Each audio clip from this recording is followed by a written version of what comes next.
And Geno just doesn't play well against his rivals. So right now you have Brock Purdy's better than Geno, Kyler Murray's better than Geno, and Matt Stafford in division's better than Geno Smith. Seattle's got the fourth best quarterback in division.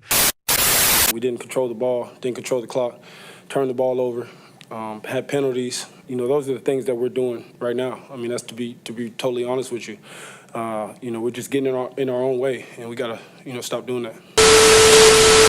Welcome on in, Seattle Seahawks fans. We got a lot to talk about. We got some good news to go over and some bad news to go over. And me like you, right? I'm not a Seahawks fan, but I hate when you can see the competition, you can see the talent, you can see that the boys are good enough to get certain things done. But at the end of the day, this is the sixth consecutive loss to the San Francisco 49ers, divisional opponents. They're the marker, right? They're the breaking point of, hey, do you have what it takes to make the playoffs? Do you have what it takes to be a legitimate contender in the NFC? That is what it means when you play up against the 49ers. And there were definitely points in the game, there are periods in the game where that definitely felt the case that, yes, the Seattle Seahawks are very much capable of handling and going about their ways of competing against the 49ers and the rest of the NFC conference. But at the end of the day, you got to win. You can't have these unfortunate turnovers. Mr. Geno Smith, we're about to dive into his game real quick. Geno Smith had a game where he was able to throw the ball a lot, 52 attempts, completed 30 balls, 312 yards, 1 touchdown, and 2 interceptions. And the issue that I saw with the interceptions, guys, especially that one on the goal line where you guys could take the lead, it's the unfortunate demise of the ball always sailing a little bit too high, right? And so that's what it was. It was a crossing route to Tyler Lockett to the right side of the field. And he just, yes, there was a guy on him, and it was a beautiful ball if there was only the one defender that was underneath Tyler Lockett. But unfortunately, the ball flailed a little bit too high out of his reach, and the safety was able to get over the top and pick it off. And then the other interception where he had an opportunity to kind of lead DK Metcalf, it was like a 15-yard break-in type of route. And as soon as DK makes the break, he's open. The eyes are open. He has a window. But Geno, this one is about timing and a little bit of ferocity in the throwing motion of leading your receiver. So if you're not going to be on time, Geno, you got to lead him. And what the DB was able to do is just undercut that route, saw that the window was open as well, and just had a little bit more of a burst to the ball. It would have been very difficult for DK to get to that ball because the timing was off and the ball was nowhere near in front of him to go get. So those two errors by Geno Smith from what I've seen, and of course there are a lot of incomplete balls where unfortunately it's just going too high.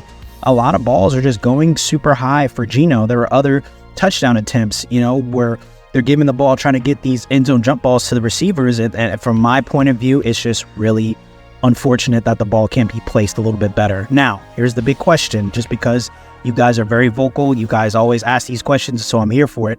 And this is just a guy from the outside in. Any nerves with this? Any Sam Howell, let's give him a shot. Hey, we need new energy. We need something to ignite this offense. Is that the new game plan? I just want to know, is anybody out there saying, hey, Sam Howell? Let me know in the comments. And then another thing that I saw is anytime and every time. And the only reason why I was able to really lock in on this is because my favorite team does this as well. When there's a change of possession, right? And I'm not, I like football. I watch a lot of film. I keep up with tendencies and stuff like that. I'm not a, defensive coordinator for the NFL, but how is it that when I see that the Seahawks just got the ball back and there's a change of possession and it's their first down, how is it that I know they're going to run the ball on first and second down? I know it. You know it, right? Everyone knows that the Seahawks are about to run it for sure on first down, possibly a play action on second down, and then they're definitely going to throw it on third down. This is the script for whatever reason. You have DK Metcalf. He is the human version of an actual Mustang, of an actual horse. I would say DK Metcalf is probably the closest that you can get to an actual horse as a human being. You have him.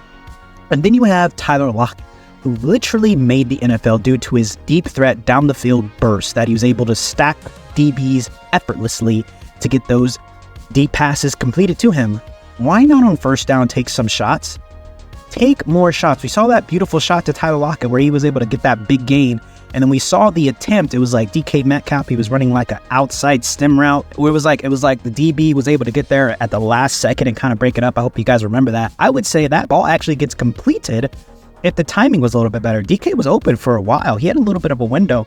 So we got to take more shots. There's way too many talented receivers in this offense for it not to be okay. First down, we just got the ball. Let's go shock these mofos.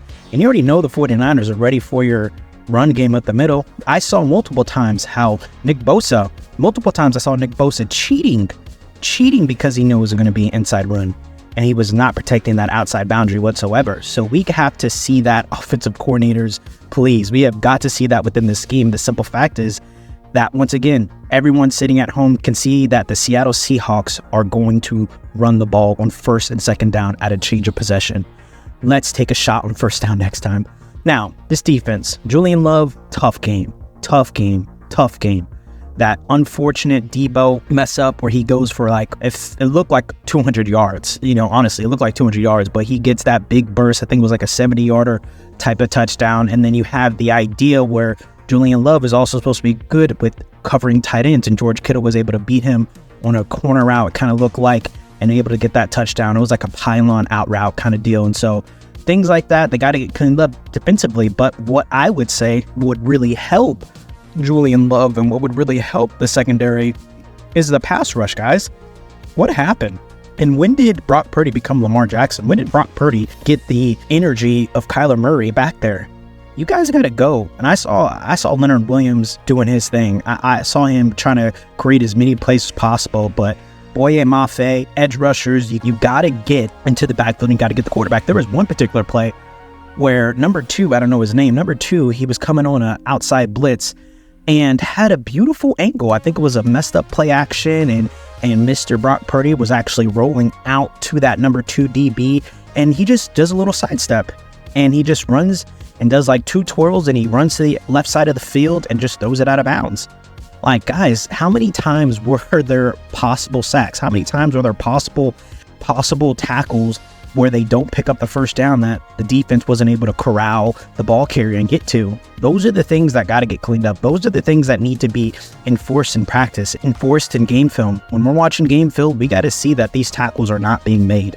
And so I want to know a lot from what you guys saw and what you guys have been able to really conjure up with these last few games, because it's looking like things are about to just kind of derail a little bit.